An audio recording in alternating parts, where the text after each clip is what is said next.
Hello, today I'm going to show you how to make a chocolate chip coffee cake. All right, so this is to end our week on quick breads that we focused on mixing methods and leaveners. So let's just do a quick recap. So at this point, we have talked a lot about baking soda and baking powder. If you use baking soda, it requires an acid to activate. And if you use baking powder, it requires moisture and heat to activate. All right, and that's what's going to make your product rise. Quick breads are quick to make and quick to bake, and they also use different mixing methods. The main three mixing methods that they use is the muffin method, which we demonstrated and talked a lot about throughout pancakes and the strawberry muffins. Another mixing method that's a little bit more advanced that we'll talk a little about today is called the biscuit method. And that is when you cut fat into dry ingredients. And then the last one, which we'll be using for our chocolate chip coffee cake, is the creaming method, which we have used when we made cookies last week. All right, so let's get started. So here is our recipe for the chocolate chip coffee cake. You can see that we're going to be using a 9x13 pan. All right, and then we have for the actual cake, here is the amounts that we're going to be using. So all-purpose flour, we will be using baking powder, salt, sugar, butter, eggs. We do have an acid, which is sour cream, but it's not required since we're using baking powder. We're also using milk, and then we'll have chocolate chips in the actual cake. Then we actually are also doing a crumb topping, which has butter, cinnamon, flour, brown sugar, and more chocolate chips. So this is a really, really good coffee cake. It's a little bit more technique, a lot more ingredients, a lot more to do, but it is really, really good. All right, so without further ado, let's get started. So the first thing we are going to do, we are going to be creaming. All right, so I've already pre-measured all of my ingredients, so I'm not going to talk a lot about that. I'm really going to just be focusing on the techniques and the mixing method that we're using, which is creaming. All right, so I have a bowl. So with the muffin method, we obviously do the wet in one bowl and the dry in the other. With this, it's a little bit different. So we are going to have our butter and sugar creamed together in one bowl, starting somewhat of our wet ingredients, but not completely. And then we'll have our dry ingredients in another. So the first step in the recipe says to grease your pan, which I've already done. So I just sprayed this with some cooking spray. All right, you can use shortening like we talked about last week, but 9x13 is the perfect size. If you use a smaller one, it's going to take a lot longer to cook and it will not bake well in the center. So 9x13 is the perfect size.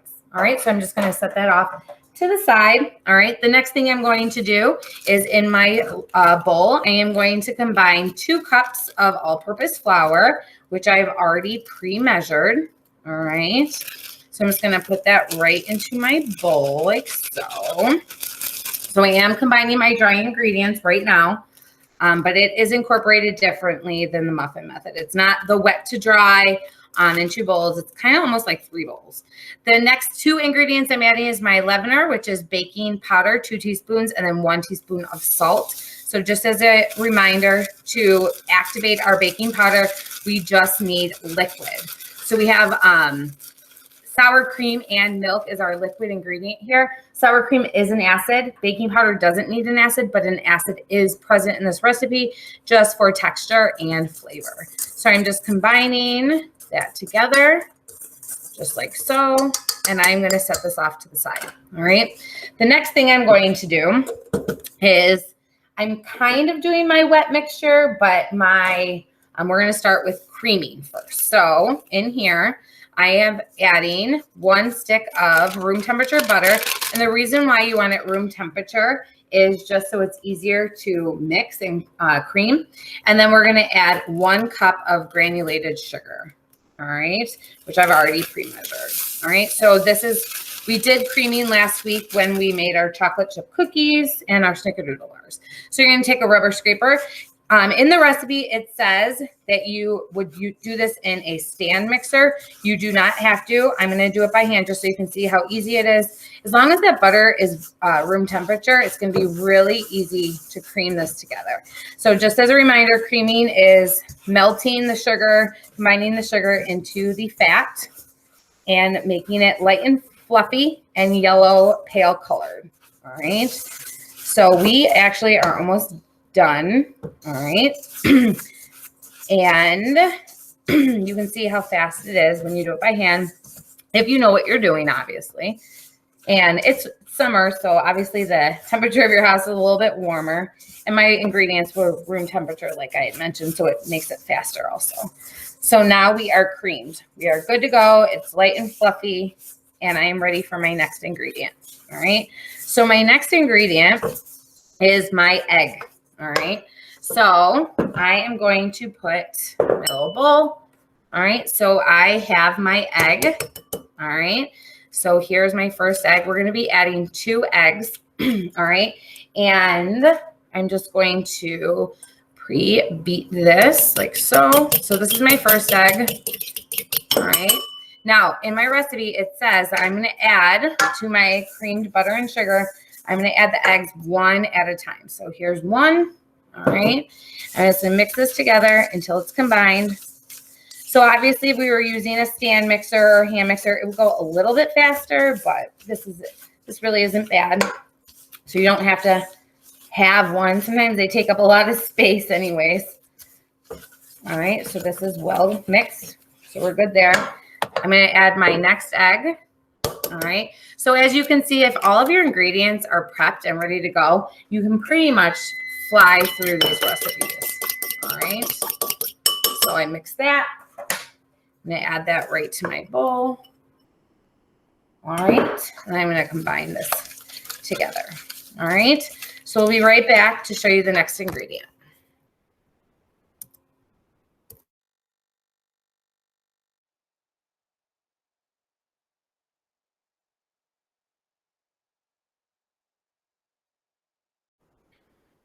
All right, so we are back.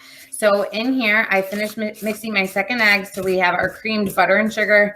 I mixed separately 1 egg, beat it, and then added it in. And then I did the second. So you do that 1 at a time. And then this is nice and combined and it's beautiful. So we're going to set this off to the side. Okay. So now at this point, we have our wet mixture. Here's our dry mixture. Start of our wet mixture. We have a second wet mixture, which is our milk. All right, and I'm using almond milk. You can use any kind of milk. And then we just need moisture at this point. And then we need sour cream. Okay, so sour cream typically in a lot of quick bread recipes serves as the acid ingredient. But because we are using baking powder, it doesn't need the acid.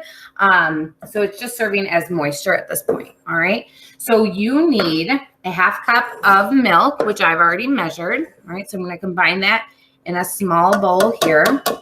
Or actually, I'm sorry, we need a 1/4 cup of milk. 1/4 cup of milk. 1/4 cup of milk. Okay. So I have that there. So a small amount. Because like I said, we're going to be using our sour cream. All right. So sour cream, when you open it up, typically it is liquidy. So you can kind of see some liquid. So you're just going to kind of mix it up before you measure it. You can use low-fat sour cream. If you wanted to substitute sour cream, you could use Greek yogurt. It would make it a little bit healthier, and that still would serve as an acid if needed, but because it does have some acid in it. All right, so you need 3/4 of a cup, so a 1/2 and a 1/4. All right, so you're just going to pack it down in there and then level it off, and I'm just going to take this out with a fork, just like so, and you're going to combine this together. Right? And you want to make sure that it is thoroughly mixed and that milk, dissolves with the sour cream. All right. So we're just going to lightly go like this. All right. It is going to be a little bit lumpy and that's totally okay. Just want to make sure it's not huge chunks. All right. So this is our second wet mixture. All right, you're going to see how we're going to incorporate this. This makes for really good texture for our finished product. All right, so now what we're going to do is we have our butter, sugar, egg mixture. We have our dry ingredients, and then we have our milk sour cream mixture, okay? What we're gonna be doing is we are going to be alternating them together. So in the creaming method, when you make quick breads, you have 3 bowls essentially, because you have your fat creamed mixture, you have your dry ingredients, and then you have your second like wet mixture, and you alternate them to make sure it's very smooth. So with the muffin method, you want your batter to be lumpy. In the creamy method, you want it to be very smooth. All right. So to do that, we're going to take about 1/3 of our dry mixture, just like so. And then we're going to take about 1/3 of our sour cream milk mixture, just like so. And then we are going to mix this together. So with this, you don't want to overmix either, because you can still get that tunneling, but it's not as potent in this mixing method because the ingredients that are in here. That's why it has extra liquid ingredients. It's supposed to be very smooth. And you do it in these 3 increments, so in thirds that you incorporate to ensure that it is very well mixed and very smooth. Okay, so there's our first one. So now our second third. All right, and then you're just eyeballing that. And then a little bit more of our sour cream milk mixture. And then mix like so. And then it will be smooth again. And then you will do it a 3rd time with the remaining ingredients. All right, it's going to get very thick and it should be very smooth. You should not see lumps. So I'll show you what it looks like when we're done.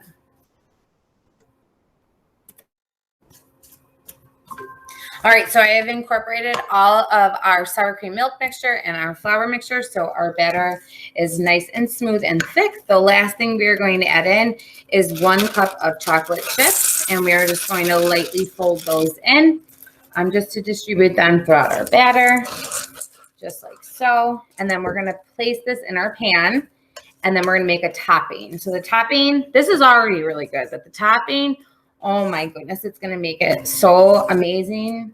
You're going to want to eat this for breakfast, lunch, and dinner. All right. So here's our prepped pan. So I'm just going to put this in. If you recall from last week, this is very thick batter. So always start in the center.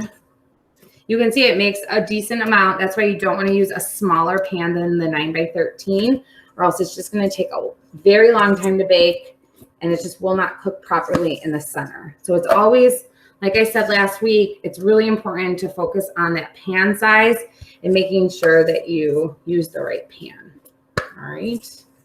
So we are good. I got it all out. So now we're just going to level this off. And again, this is going to be a cake-like consistency when it bakes because it is a quick bread. And it's called coffee cake because you typically would eat this for breakfast with coffee.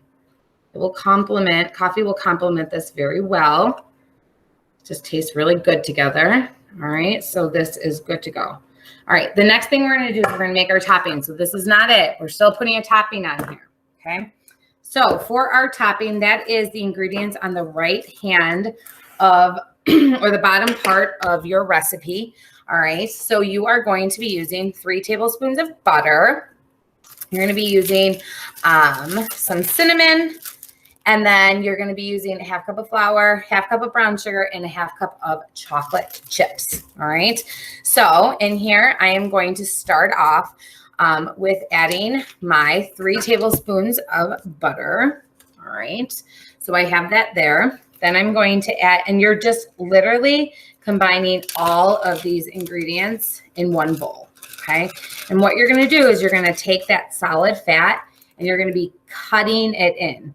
So we didn't really get to do what's called the biscuit method, which is cutting solid fat into dry ingredients. So we're going to kind of show you what cut in is when we're making our topping. So now I'm going to take my brown sugar, add it right in. And then I am going to wait on my chocolate chips. I'm going to wait on my chocolate chips. So you have 2 options here. You can use a fork to cut in, or you can use a pastry blender, okay? So in most cases, this is what you use to cut in. This is the technical tool. It's called pastry blender. And if you watch me, you take your pastry blender, see that solid fat, and you are going to just cut. See how I'm cutting that fat into those ingredients, okay? You're distributing that fat into little crumbles, okay? So when it melts or combines somewhat with our dry ingredients and our sugars here, we're essentially making the topping called streusel, okay? Streusel. This is the technical name for this topping. And what happens is when it melts, when it bakes, you have like a crumble, all right? Like a yummy sugar buttery crumble on the top of your coffee cake. And this is really popular on the tops of coffee cakes and then on the tops of gourmet muffins. All right. So how do you know when you're done? So see how I still have some clumps? I don't necessarily want these big chunks. So I just kind of clean it off with my finger. I am going to switch to a fork because if you at your house, if you were going to make this, you probably would just use a fork. You use 2 forks to kind of cut in the same way I just did with my pastry blender, but you can kind of see it does the same exact thing. You really just want it to be a very crumbly mixture. Okay, just like so. All right, so see how it's nice and crumbly? We are good to go. I am going to take now my chocolate chips. You could have added the chocolate chips in. I just wanted to really focus on that crumbly mixture. Kind of put your half cup of chocolate chips in. Just kind of toss this all together, just like so. And then we are good to go. So you're using all of this on the top of your coffee cake. So you really want to coat it. And you'll have some yummy texture. The chocolate will melt. We'll have that crumbly streusel topping, the butter and the different sugar, the brown sugar, which will give it a little bit of a more defined sugar taste. All right. So we are going to bake this in a preheated 350-degree oven, and it's going to take about 35 to 40 minutes. So it's a long time. And the reason why it takes a long time is because it's a lot. Okay. It's a very thick batter. It will rise. I will show you what it looks like when it is done. I will see you soon.